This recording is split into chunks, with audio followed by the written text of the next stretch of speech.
Municipal ఎన్నికల్లో గెలిపే లక్ష్యంగా వైసీపీ మంత్రులు, ఎంపీలు, ఎమ్మెల్యేలు, పార్టీ కార్యకర్తలు ముందడుగు వేస్తున్నారు.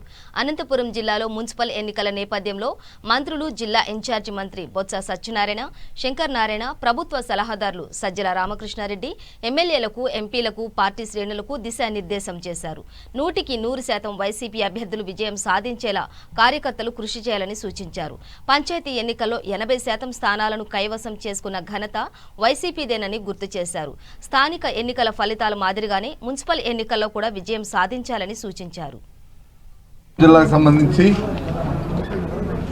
మున్సిపల్ ఎన్నికలు జరుగుతున్న నేపథ్యంలో అనంతపురం పార్లమెంటరీ నియోజకవర్గంలో ఉన్న పరిధిలో ఉన్న తాడిపత్రి, రాయదుర్గం, కళ్యాణదుర్గం, అనంతపూరు, గుంతకల్లు, గుత్తి ఈ మున్సిపాలిటీలు కార్పొరేషన్, అనంతపురం కార్పొరేషన్ సంబంధించిన పెద్దలందరితోనూ, శాసనసభ్యులతోనూ మరి మున్సిపల్ ఎన్నికల నేపథ్యంలో వారితో చర్చించడం జరిగింది.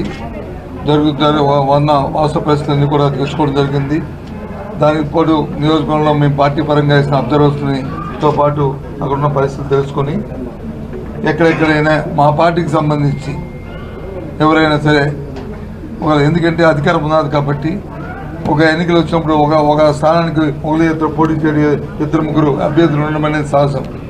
వాళ్ళందరినీ సమన్వయపరుచుకుంటూ ఏకతాటిపై వెళ్ళాలనేది పార్టీ తాలూకు నిర్ణయం, ముఖ్యమంత్రి గారి తాలూకు ఆలోచన. ఆ నేపథ్యంలో అందరినీ కూర్చోబెట్టి సమన్వయం చేశాం. 199% అందరికీ కూడా ఏదో ఒకటో ఎక్కడో ఒకటో ఉండిపోతే ఉన్నాయి. అవన్నీ కూడా ఎన్నిక మరి పార్టీ గుర్తు మీద జరుగుతుంది కాబట్టి అంతకంటే మెన్నగా వస్తుంది అనేది మాకు విశ్వాసం ఉంది. ఇదేదో మగప్రీతికి చెప్తున్న మాట లేకపోతే ఎవరి గురించో చెప్తున్న మాట కాదు. ఈ ప్రభుత్వం చేస్తున్న కార్యక్రమాలు జగన్మోహన్ రెడ్డి గారి నాయకత్వంలో ఆయన ఆలోచనతో చేస్తున్న సంక్షేమం మనం అందరం చూస్తాం. ఉదాహరణకి ఇవాళ 1వ తారీఖు ఇవాళ ఉదయం 5:30కే తలుపు తట్టి ఇంటికి పెన్షన్ ఇచ్చి ఇవాళ చెప్పింది రాష్ట్ర చరిత్రలో ఎప్పుడు కూడా ఇలాంటి పరిస్థితి జరగలే. కాబట్టి ఇలాంటి వాస్తవికతలు తెలుసుకొని ఈ కార్యక్రమం చేస్తున్నాం. అయితే ప్రతిపక్షాలు రాజకీయ పార్టీ కాబట్టి రాజకీయాలు చేయాలి కాబట్టి మరి చంద్రబాబు నాయుడు గారు మరి ప్రతిపక్షంలో ఆయన ఉన్నప్పుడు వచ్చి చేసేది ఏమి లేదు. 2 ఏళ్ల క్రితం వరకు పాలనలో ఉండి అధికారంలో ఉండి ప్రజలు చీకొట్టి పక్కన పడేసి డస్ట్బిన్లో వేస్తే 23 సీట్లకు కన్ఫైన్ అయిన పార్టీ, ఆ పార్టీ అధ్యక్షుడు తనకున్న సహజ లక్షణం కేవలం మీడియాలో ఒక సెక్షన్ ఆఫ్ మీడియాను నమ్ముకొని పుకార్లతోనూ, అబద్ధాలతోనూ, కట్టుకథలతోనూ తనకు తెలిసిన విద్యలు ఏవైతే ఉన్నాయో టక్కుటమార విద్యలు ప్రదర్శించి నాదే పై చేయి అనడానికి ప్రయత్నం పంచాయతీ ఎన్నికలు ఎట్లా చేశారో చూశారు.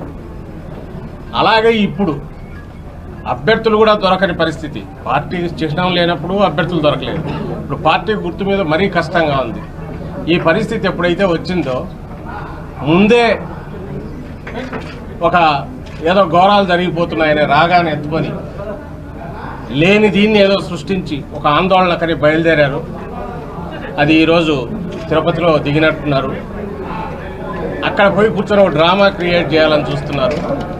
ఈ సందర్భంగా 2 విషయాలు అయితే మేము చెప్పదలుచుకున్నాం. బహుశా ఇంత ప్రశాంతంగా ఎన్నికలు ఎప్పుడూ జరగలేదు, అందరూ చూస్తూనే ఉన్నారు.